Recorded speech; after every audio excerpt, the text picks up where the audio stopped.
Hello, everyone. This is Crystal Glass, actress extraordinaire, filmmaker, writer, producer. Listen, y'all, today's video is entitled, what is it entitled? Episode 1 is Coffee, Tea, or Milk. I remember long ago on airplanes, the stewardesses would offer you coffee, tea, or milk. They don't do that anymore.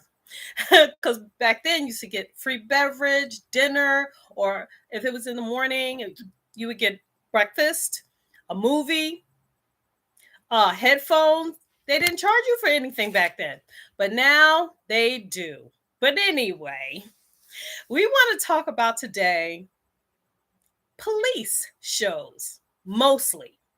It happens a lot more than not on police shows than ever because police drink a lot of coffee. Okay. So, have you ever wondered? Like, I have a cup of coffee here. I don't know if you heard that sip, but it's real coffee in here. That's what I want to talk to you about. On a set, you notice that the police officers have the throwaway cups, right? The kind of cups you get when you go to a truck to get coffee. You go to a coffee shop and you get coffee, right? And it's in that cup, the plastic cup. Well, if you ever notice, now the next time you watch a police show or a medical show, any show where someone has a cup of coffee in one of those plastic cups, you know that it is empty. That's right, empty as a breeze. Now, me as an actress, I've noticed this a lot of times. I've even been on sets where, I'll talk about that later, where it was a bar setting and we had to act like we were drinking beer. But it wasn't beer in the glass. They wanted to make it look like beer. So I think if it was a 12-ounce glass, 10 ounces of it would be water. And the other 2 ounces would be beer or just a little bit of beer to give it that color and the froth. And then you would have to fake sip it. But I was thirsty on set. This was years ago. And I took a sip and it was disgusting. That's why I knew it was watered down. So, and then some other times where I was in a scene where I was in a bar or a restaurant, I asked the actor, not the bartender, to put ginger ale in my glass. And sometimes, and let me tell you, when you're sitting there all those hours shooting, you have breaks for lunch, of course, but you get thirsty. And sometimes you want to drink what's in the glass, but sometimes you just can't. So let's get back to the coffee cups. When you watch a police show, I'm going to use a couple of my favorite TV shows because they do it all the time. Law and Order SVU. Anytime you see a show like this, a lot of the officers have coffee cups. They are always empty. How you can tell? By the way they hold it. And a lot of them, they could be tilting it like this. It's empty. When they sit it down, it goes clunk. You know it's empty. So why do you ask, do they use empty coffee cups in a scene? Well, I have 1, 2, 3. I have 5 reasons why. It may be more. But these are the legitimate reasons why the actors don't use real coffee or real any kind of beverage in the cups. Number 1, it can burn the actor. Literally, they can spill it and it can burn them. Directors don't want that to happen. Number 2, they can burn their mouth. Now, also, when you drink something hot, it alters your voice. So that's another reason why another reason why it'll alter your voice. It'll ruin your wardrobe if you spill it. Now, if the wardrobe department only has one outfit for Detective Benson, she's my favorite. If they only have one look for her, not a police blue, but she's a detective, she's a chief now, or she's a captain now. So if she has on regular street clothes with her badge, they don't want to ruin her outfit because that may only be the only one, right? So if it's a scene where she really has to have coffee in there, I don't see why they would need that to be the case. Then they would have several changes. They would have 3 of the same outfit, so that when it spills on her, they'll have a fresh shirt or a fresh blazer. Okay. The 4th thing, they don't want to hear noise or feedback from the coffee splashing in the cup in their mic. Number 5, continuity. If the 9 times out of 10, if it's a female detective, she has lip gloss or some kind of lip balm or lip stain on her lips. And if she's taken a sip of the coffee, the fake coffee, she'll get lipstick on the cup. Then they'll have to get another lid. Then they'll have to get another cup. So that's why they don't do that. Now, this is what they do to pull the wool over your eyes. They'll have a cup of coffee. Now, I already told you mine, you can't see it, but it's coffee in here. Okay, so if I'm on set and I have this cup, you could tell there's something in here by the way I hold it, right? When I sit it down, you don't hear clunk, okay? And it's not plastic. So when I sip it, and it's hot too, but they can't do that. So the next time you watch how they hold the cup. A couple of scenes, I saw them walking with the cup and they were holding it on an angle. I said, excuse me, if this is realism, okay, you shouldn't be holding the cup like that. So they have to be, and when they're talking, they're flying, they got that cup in their hand, flying it around. No, you wouldn't do that with a real cup of coffee. Another thing that bothers me is that they have the cup in their hand, and when they sit it down, clunk, it's empty. So the next time you watch any show, be aware of that, okay? Now, the next thing I want to talk about is when it's very rare that you'll see them drink real tea or have real beverage in front of them is when, let's say, there was a scene where on SVU where Detective Carisi and Detective Tutuola went to this woman's house to interview her. She was the perpetrator's mother. And the lady was a little loony. So oh, yes, come in, have a seat. Would you like some tea? Carissa said, yes, ma'am, I would love some. So she brings a tea kettle, nice little antique tea kettle, and she poured the tea in the 2 teacups. And then she sat down and she left it. Everything was right there on the living room table. So I think, I have to watch it again. I think Carisi picked up his tea. I'm not sure. I know Tutuola didn't. But if they're going, you saw the tea when she was pouring it. And as they were sitting there talking, the tea was in the cup, but they never drank it. You see what I'm saying? Or if they do drink from the empty cup or from that not fake, but the real teacup, they have to do a fake sip. Oh, that's what I meant to tell you about the coffee. They have to do a fake sip, like this is real coffee, but act like it's empty. They do like that, pause, then they say their line.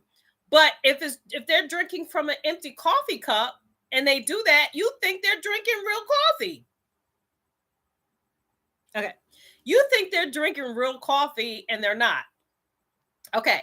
So getting back to the scene with Carisi and Tutuola. Now, they're sitting there. The tea is sitting on the table. The lady's talking. And so they finally do what they have to do and they get up and leave. So they never really drank the tea. You're not going to see them drink the tea. Why? It's not called for in the script. However, when I write my movies, I have my actors have real coffee in the cups. They rarely use takeout cups. It's usually in the scene in the office scene, and they have a cup and there's real coffee in there.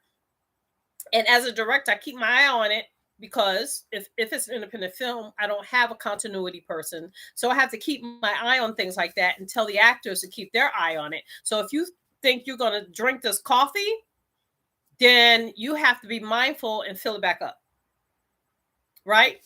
So then that's the tea issue. That's the coffee issue. There was another thing I wanted to bring up about the coffee. Here's another thing. The fake sip, the fake swallow, and then they pause as if they were swallowing the coffee, and then they would deliver their line. Now, I love it because some actors do it really, really well that you think they're really drinking something. And they go like this.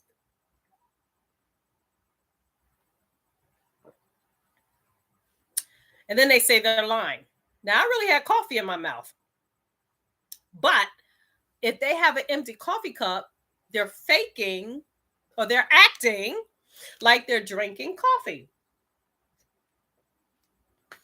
And they act like they swallow it. And that's that.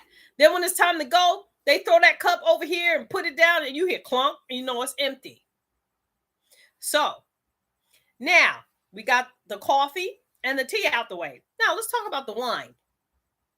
Now, any type of beverage that's in a clear glass, pay attention to the scene, because what happens is if you're in a scene, it's two people in the scene, you're drinking wine, right? It's probably grape juice. They always put a substitute in the glass because they don't want the actors getting drunk on set.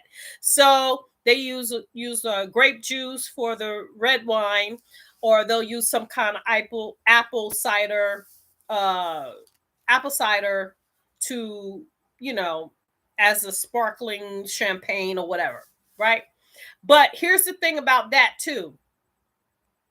In TV and film, there's lots of departments, but I'm going to talk about the main ones that when you see someone on camera acting, there's a makeup person, a makeup department, a hair department, a wardrobe department, and props. Those are the things you have to think about. We're not talking about set design yet. We're not talking about set dressers. We're just talking about the main people that take care of the actor. They are responsible for the continuity and the look of that actor. So think about it. Here's a pet peeve, and you'll find it when you start knowing these things. You'll start spotting these things in movies, and you'll be like, Crystal said that on her channel. I'm going to go back and watch it. Right? So here's the issue. You always have issues with actors that have glasses on. Glasses are a big issue. Lipstick is another issue. Different things like hats or scarves, right? Now, here's the problem with those things. Like I said, we're going to talk about makeup department, hair department, wardrobe department, and props. Okay? So, the makeup people do your makeup. They are responsible for your lip color. Because 9 times out of 10, they'll only have to touch up the powder on your face. They don't have to redo your eyes. They don't have to redo your eyebrows, right? So unless you're out in the sun and you're doing a scene and you're sweating a lot, that's when your talents come in handy, okay? But we're talking about getting you ready for the scene, but also whatever lipstick. That's my alarm. Whatever lipstick is on the actress. I'm so sorry.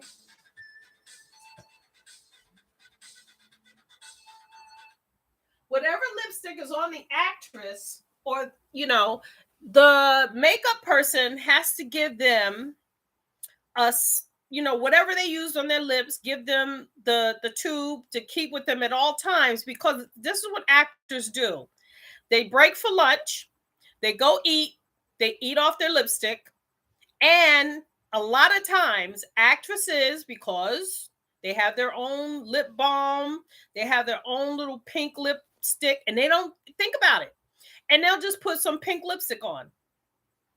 Now, as a makeup person, you're supposed to take a picture of them before they shoot that scene. You shoot a couple during the scene. When they wrap to go to lunch and they're going to come back, you shoot what they look like when they leave. So if they have on red lipstick, I'm just using this as an example. If they have on, let's say, a deep red lipstick, and they go to lunch, they eat that off, and they put on some like a pink lip gloss. They come back, they get in the scene. The makeup artist will say, "Hold on, I have to take that lipstick off and put your right color on." Right? That's why you shouldn't use bright red or wine color unless the person has they're playing a character where they're supposed to wear that color, that shade of lipstick. So that's fine. But I'm talking about the main characters or police officers or whatever. They don't have a lot of makeup on, right? They just want to look natural, right? So you give them a tube of lipstick of what they were wearing, what you put on them, so that you have to tell them, after you eat, put this back on or let me do your lips. And then you get touch up and then you go back and continue shooting the scene. The next person is hair. The hair person will take care of the hair, make sure it's in place, make sure that, if you have one of those great hairdos where it's pulled back tightly in a bun, you don't have to worry about it as long as you don't have flyaways. But they have to maintain the character's hair, men and women, right? So they do the same thing. They take pictures before, during, and after the scene. If they have to come back and pick up from there to reverse the scene, to reverse the shot, they have to make sure their hair and makeup is correct. Now, that's not where the problem lies. Okay? The problem lies with wardrobe, excuse me, and this is wardrobe, glasses. Sometimes you'll see in a scene with sunglasses, the person will have them down, then they'll have them up, then they'll have them down, then they'll have them up. And you're like, what is going on? Continuity. So in that case, the wardrobe person can't be directly there when she's flipping the shades. So the actor really has to be mindful of, did I start the scene with my glasses on and then I take them off halfway through? You have, as an actor, you have to say to yourself, okay, I took them off. Like, this is going to be a fake scene. We're going to do a scene right here. You ready? If you wear glasses, do the scene with me. Hi, my name is Crystal. How are you? I'm fine. That's the scene. Hi, my name is Crystal. How are you? I'm fine. Okay. This is take 2. Hi, my name is Crystal. How are you? I'm fine. The glasses are missing, right? So when they look at the dailies, they're going to say, we can't use take 2. She has no glasses on. So, hi, my name is Crystal. How are you? I'm fine. So you have to take those off. How are you? I'm fine. Then the dialogue will continue. Yes, I was wondering. Da da da da da da da da da da da da. Now the director says cut. Pick it up from I was wondering. Well, I'm not going to say I was wondering. No, you have to pick it up with no glasses on, because when you say that line, you didn't have glasses on. So you see what I'm saying? So that's called continuity. That's what glasses. Have to be mindful about glasses. Now, scarves, hats, and other props, coats or whatever, You have to be mindful, is the coat buttoned when they leave the scene? Is it open? Do they have a scarf on and it goes this way? And then when you come back, it's over here? That's continuity. So you have, even if you're not on set, if they're in an intimate room where only the director and the producer and the script supervisor can be, and the two actors, and you really can't be there, you're in the bathroom hiding out. If the director sees it, he will call for makeup or call for wardrobe. Wardrobe, we need da da da da. Hair, we need, her hair is wrong. Can you look at the they'll tell you. Look at the picture, look at your continuity book and see what it says. So it's very important, even for independent filmmakers, and this is one of the biggest mistakes independent filmmakers make. Continuity is key. And that goes for the prop person too. The prop person is in charge of props. Okay. That means if I have a coffee cup, they're in charge of the coffee cup. If I have a tennis racket, or if I have a motorcycle or bicycle or a prop that I'm holding, a briefcase, the briefcase is really the wardrobe department. But let's say props, anything that you need, like a telephone, if you need a cell phone, that's the prop department. Same thing with them. Props are easier. Okay. You either don't have it in the scene or you do. And if you start the scene without the prop, okay. So I was just going to tell you guys about coffee, tea, or milk, but I wind up telling you about coffee, tea, wine, and the different things. And I went into continuity. So on our next episode 2, we'll talk about makeup, hair, and wardrobe more, about continuity and how to keep a continuity book. Wasn't this a great lesson? You didn't know about coffee, did you? Well, you know, from now on, when you watch any TV show, any movie, when you watch them with coffee in their hands, tea, we'll talk about food too. That's a good one. Oh yeah, wait a minute. The second episode could be about food. That's an interesting topic. So we'll do the next one about food continuity and about food on TV and film sets. All right. So if you guys have any questions for me, just drop them down there in the comments. Here's to you with my coffee. It's a wrap.